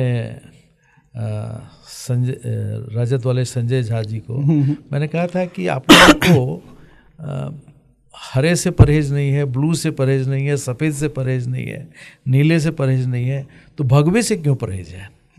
क्या जवाब दिया था उन्होंने? जवाब कुछ नहीं मिला। पॉलिटिकल कौन सी मीटिंग में आपको सबसे ज़्यादा नींद आई थी? सच बताऊं तो मेरे को नींद नहीं आई कभी। अच्छा। मैं बहुत मज़े लेता था। जो मैं देखता था कि अभिषेक मनु सिंघवी भाषण दे रहे हैं, जो उनकी 15 मिनट के अपीयरेंस का 15 लाख रुपया फीस है, उनका भाषण मैं फ्री में सुन रहा हूँ। तो मैं सो के अपना समय क्यों बिताऊं? And I tell you, parliament में प्राय लोग बहुत अच्छा बोलते हैं। राहुल गांधी के बारे में आपका क्या विचार है? राहुल गांधी इंडियन पॉलिटिक्स के लायक तो नहीं है। सीरियस नहीं है। सीरियस नहीं है। शशि थरूर के बारे में क्या विचार है? शशि थरूर कांग्रेस के लायक नहीं है। फिर शशि थरूर का टाइम्स ऑफ इंडिया का एक फुल पेज एडिटोरियल लिखना राहुल गांधी के ऊपर, आप क्या विचार रखते हैं? शशि थरूर राहुल गांधी तो क्यों, आप एक ठेले वाले के लिए भी बोलेंगे तो पूरा पेज लिख डालेंगे वो। अच्छा। उनकी क्षमता है लिखने की। वो कुछ भी लिख सकते हैं, कुछ भी बोल सकते हैं, और कितना भी लिख सकते हैं। उनकी पहचान वही है।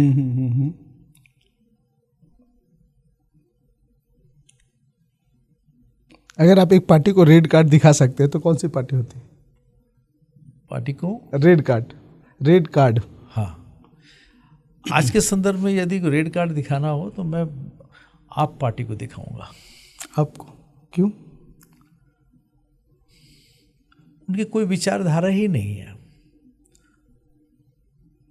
कोई विचारधारा नहीं, कभी कोई गंभीरता, सत्ता के अलावा उनके पास में कोई विचारधारा नहीं है। आपको क्या लगता है कि राजनीतिक में हमेशा ये हॉट टॉपिक रहा है और भविष्य में भी हॉट टॉपिक रहेगा, ऐसा कोई टॉपिक?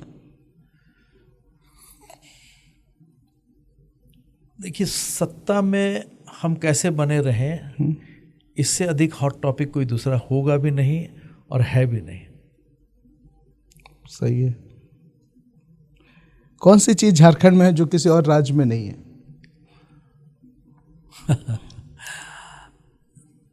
झारखंड में भविष्य के प्रति चिंता या उम्मीद नहीं है। आपने यही पूछा ना कि कौन सी चीज़ झारखंड में नहीं है, तो मैं देखता हूँ कि यहाँ भविष्य के प्रति झारखंड में नहीं है। जो है उसी में हम खुश हैं। अगर आप झारखंड के सीएम बनते तो पहला आदेश क्या पास करते?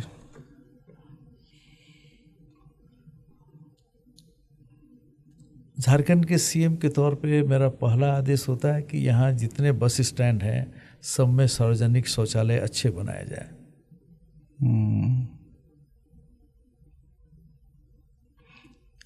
आपका सबसे अजीब निकनेम आपका कौन दिया, परिवार या दोस्त?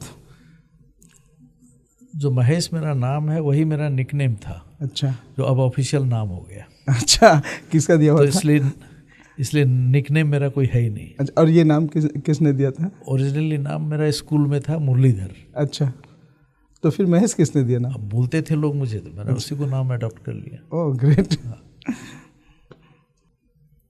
अगर आपकी लाइफ का स्लोगन होता तो क्या रखते? जी और जीने दो। बीइंग पॉलिटिशियन और बीइंग एंटरप्रेन्योर? बीइंग पॉलिटिशियन और बीइंग एंटरप्रेन्योर, ये स्लोगन बीइंग पॉलिटिशियन होता है या being entrepreneur? No, being politician और बीइंग एंटरप्रेन्योर का जवाब आप पूछ रहे हैं यही ना कि भाई व्हाट? हाँ हाँ हाँ, ओके, आप फिर से पूछिए। मैं पूछ रहा हूँ जी और जीनो दो, ये जो स्लोगन है, हाँ। ये एज ए एंटरप्रेन्योर होता है या एज ए पॉलिटिशियन होता है? नहीं, as a entrepreneur. As a entrepreneur. अगर I'll tell you why. I'll tell you why. अभी एक हर्ष गोयनका जी हैं, उन्होंने लिखा कि सारे बड़े इंडस्ट्रियलिस्ट का नाम लिखा उन्होंने, तो मैंने लिखा उनको कि एक रहीम भाई फ्रूट वाला है जो रिलायंस स्टोर के सामने सेव बेचता है, तो he is competing with Dhirubhai, Mukesh Ambani, he is competing. After all Dhirubhai, Mukesh भाई काम कर रहे हैं अपनी पहचान बनाने के लिए, और ये धंधा कर रहा है, ये भी बिजनेस कर रहा है अपने बच्चों को की खुराक व्यवस्था करने के लिए।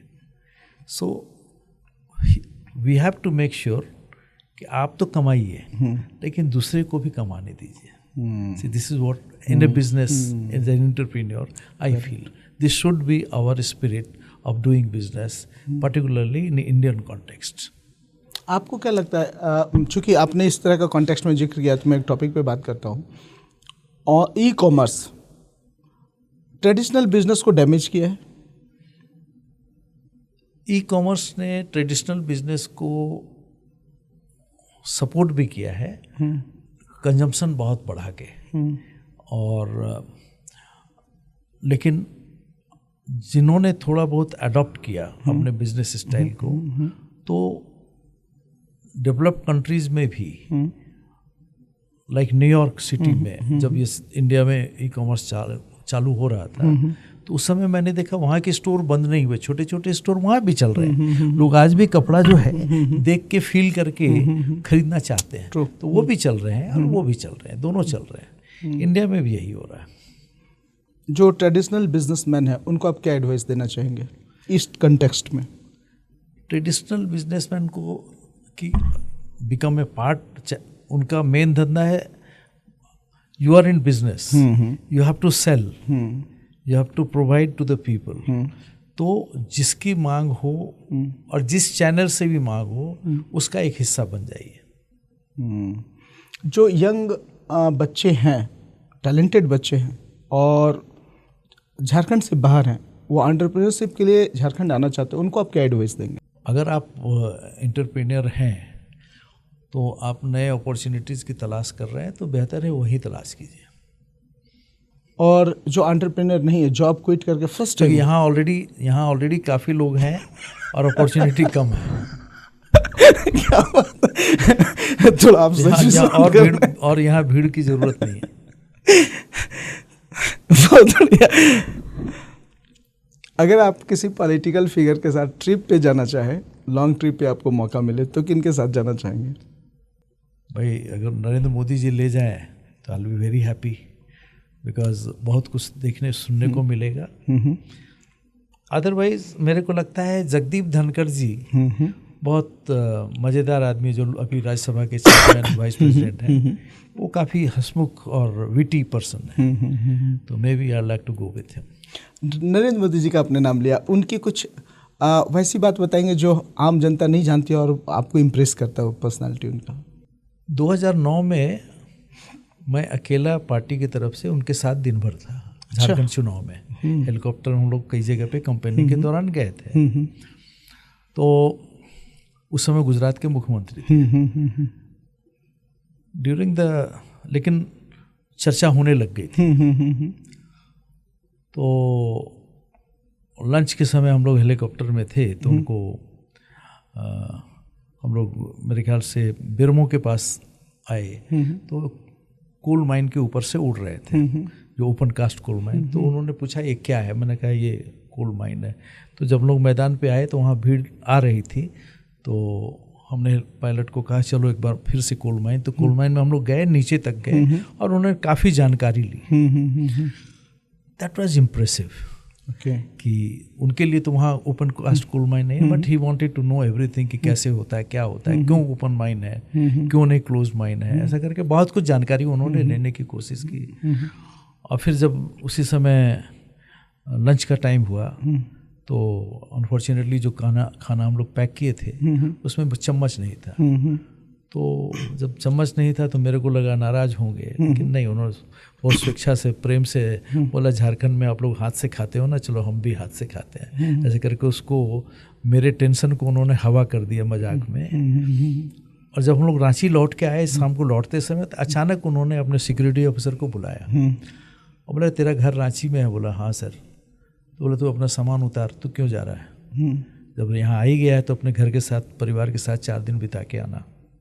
उन्होंने उसका सामान उतरवा दिया और उसको छोड़ के गए। तो ये सब, ये मैं कुछ घटनाएं आपको बता रहा हूँ जो कि मैंने मुख्यमंत्री के तौर पे उनमें देखी थी। तो और ये ह्यूमन क्वालिटी जो है उनकी उस समय भी दिखती थी। आप कोई ऐसी घटना जो आप चाहते हैं यंग बड़े एंटरप्रेन्योर्स के साथ शेयर करना, जो आपको लगता है कि उनको जानना और सीखना चाहिए नरेंद्र मोदी जी से?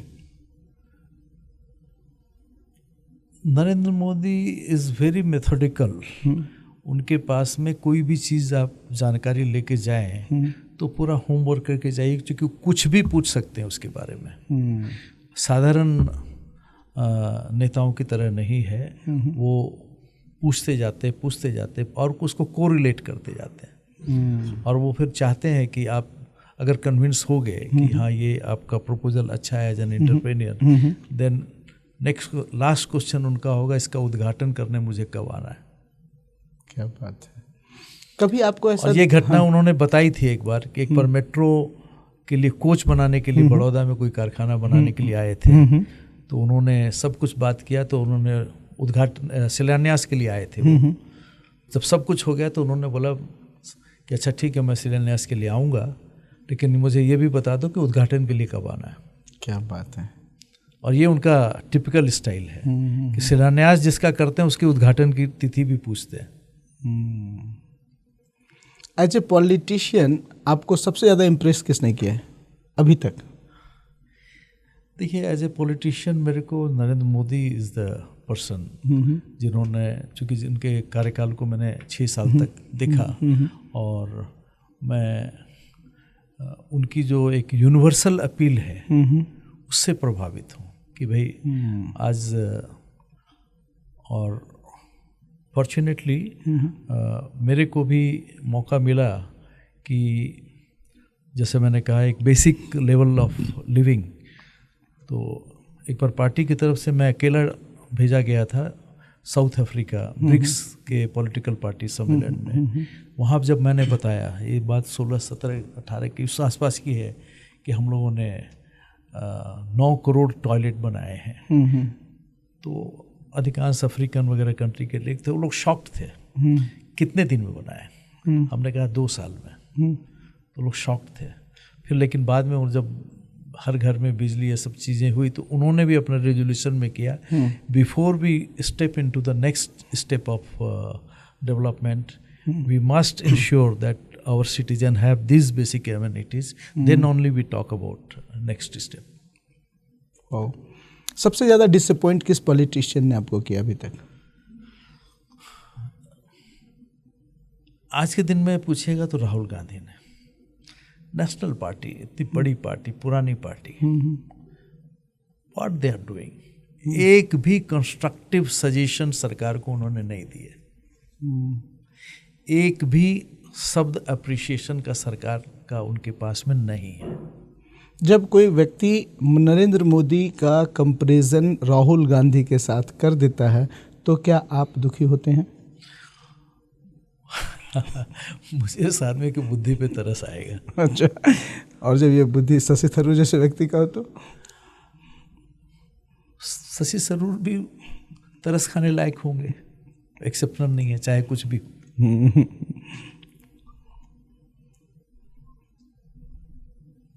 कभी आपको सांसद में नींद नहीं आई? सही बताइएगा। नहीं, इस नींद आती है कई बार। दोपहर के बाद का जो पीरियड होता है वो डिबेट्स का होता है, कानून के भाषणों का होता है, लेकिन हम लोग कुछ बैक बेंच के जो प्रिविलेजेस होते हैं, जो स्कूल में भी होते हैं, वो प्रिविलेज हम लोग को वहाँ भी थे कि हल्की फुल्की कन्फ्यूज की ये सब कुछ कुछ चलता रहता था, तो सोने का मौका नहीं मिलता। फिर भी कभी नींद आ जाए, क्योंकि लाइफ टफ होती है। एक सांसद की लाइफ सचमुच में टफ है, क्योंकि 5-6 बजे तक हाउस में रहना, फिर जाना, फिर लोगों से मिलना, सुबह मिलना, अपने घर परिवार को, जैसे मान लीजिए मेरा व्यापार था तो कुछ उसके बारे में भी उसको भी समय देना, इट्स नॉट इजी। कब सोते हैं, कितना सोते हैं, कई बार तो मेरे को आश्चर्य भी होता है। कैसे मैनेज करते थे आप? ये संतुलन कैसे मैनेज बनाए? नहीं, कम इससे अपने स्लीप ही एक ऐसी चीज़ है जिसको आप घटा बढ़ा सकते हैं। ऐसा नहीं लगा कि यार दूर यार राजनीति छोड़ो, धंधा पे फोकस करते हैं? नहीं, देखिए ये तो नहीं था, ये मेरे मन में नहीं था फीलिंग, इसलिए कि मैंने स्वेच्छा से गए थे। स्वेच्छा से गए थे और मेरे को मालूम था ये 6 साल के लिए मैं आया हूँ, ये भगवान ने एक मौका दिया है। और मेरे मित्र, मेरे समर्थक जो भी हैं, तो उनको मेरे से एक उम्मीद है कि भाई आई विल बी परफॉर्मिंग।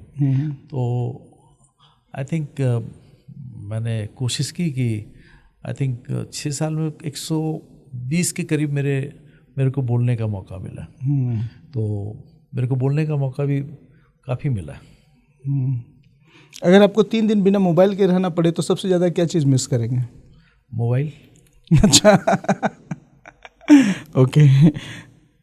अगर राजनीति और बिजनेस के अलावा कोई कैरियर चूज करना पड़ता तो क्या चूज करते हैं?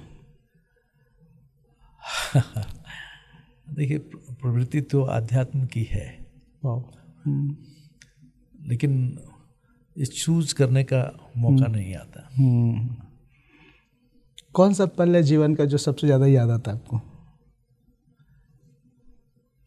ऐसा कोई विशेष पल नहीं है कि कोई बहुत सारी घटनाएं, बहुत सारी चीज़ हैं। कोई मैं याद करता हूँ कि मुझे अचानक पहली बार ज़िंदगी में प्लेन में बैठा के बेंगलोर भेज दिया गया अकेले, वे बैक इन 66। बड़ी हिम्मत का काम था। तो वो याद आता है। तो बड़ा पल था और वहीं से मेरे जीवन के बहुत सारे बदलाव शुरू हुए। कौन सा एक यादगार पल के साथ आप इस दुनिया को अलविदा कहना चाहेंगे? एक शब्द है कि हैप्पी गो लकी फेलो। बस अपने लिए happy go lucky fellow, that's all. एक चीज़ जो आप सबसे ज़्यादा मिस करते हैं लाइफ में? लाइफ में जो मैं मिस करता हूँ कि उम्र इतनी छोटी क्यों होती है। या संघर्ष इतना बड़ा क्यों हुआ? इनडायरेक्टली ये भी एक बात है। काफी कुछ करने को है। इस एज में जब आप वाइफ के साथ अकेले बैठते हैं तो कौन सा टॉपिक सबसे ज्यादा आप लोग बात करते हैं? मौन।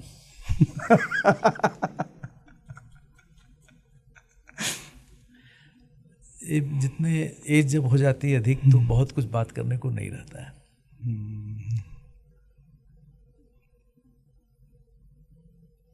बिजनेस मीटिंग या पॉलिटिकल डिबेट, क्या पसंद है आपको? I'll prefer business meetings. आपके हिसाब से एक परफेक्ट पॉलिटिशियंस को कैसा होना चाहिए? परफेक्ट पॉलिटिशियंस इंडियन पॉलिटिक्स के कॉन्टेक्स्ट में वो हो जो कि लोगों के बारे में सोचे और करे और उनको अपने से ऊपर रखे। आपके सीक्रेट स्ट्रेस बस्टर एक्टिविटी क्या है? Stress buster, I hear music, I read और गपशप। दोस्तों के साथ? किसी के साथ। आपके साथ भी मैं घंटों बात कर सकता हूँ। हम लोग कर ही रहे। अगर झारखंड का मास्कॉट चुनना हो तो कौन सा जानवर होगा? मास्कॉट, हाथी, ऊँट? देखिए, ये एक पॉलिटिकल इशू है क्योंकि झारखंड का मास्कॉट पॉलिटिकल इशू है, इन सेंस कि हो सकता है यहाँ पे भी अलग अलग पार्टी अलग अलग मास्कॉट बनाए। तो ऐसा झारखंड का मास्कॉट थोड़ा पॉज कीजिए इसमें मेरे को। ठीक है, अगर आपको आपके जीवन पे फिल्म बनानी हो या कोई बनाना चाहे, हाँ, तो आप उस फिल्म का क्या नाम रखना चाहेंगे और आप अपनी भूमिका किसे निभाने देंगे? यदि अनुपम खेर आ जाए तो बहुत अच्छा रहेगा जी। और नाम क्या रखना चाहेंगे?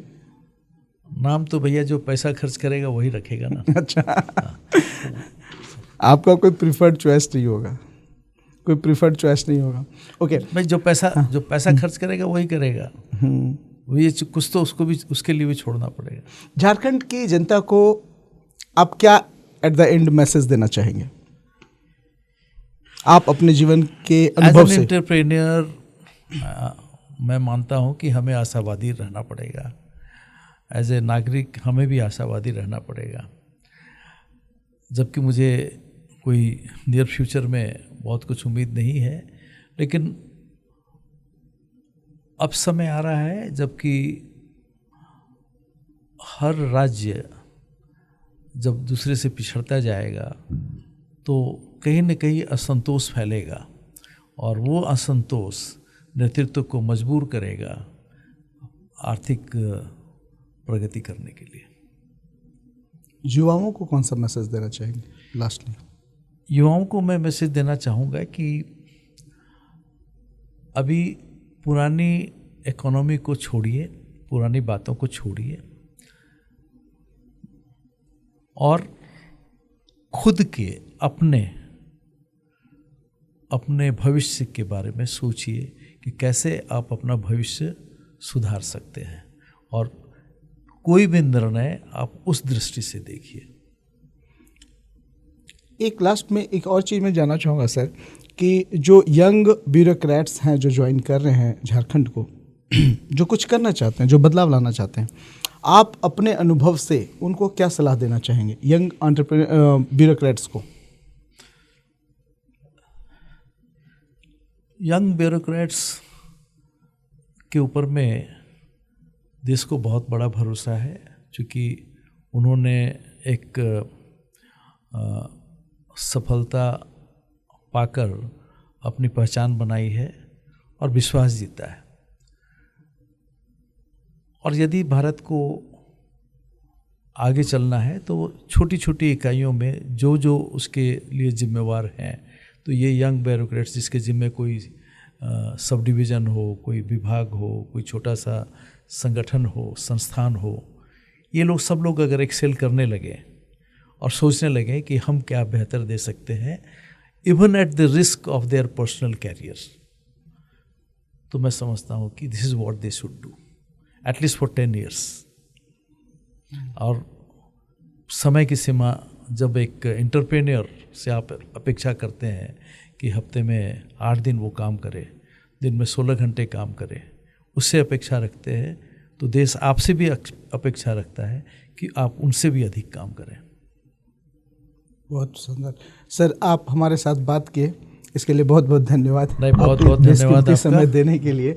दोस्तों, हम बात कर रहे थे झारखंड के पूर्व राज्यसभा सांसद श्री महेश पोद्दार जी से, an entrepreneur, A political leader, A social reformer, A visionary, A philanthropist, और हम सीख रहे थे उनके जीवन से के अनुभव से, उनके जीवन भर की कमाई हुई पूंजी से, मुफ्त में इस पॉडकास्ट के माध्यम से, कि हम अपने जीवन को बेहतर कैसे बना सकते हैं as a citizen, as an entrepreneur और even as a common people.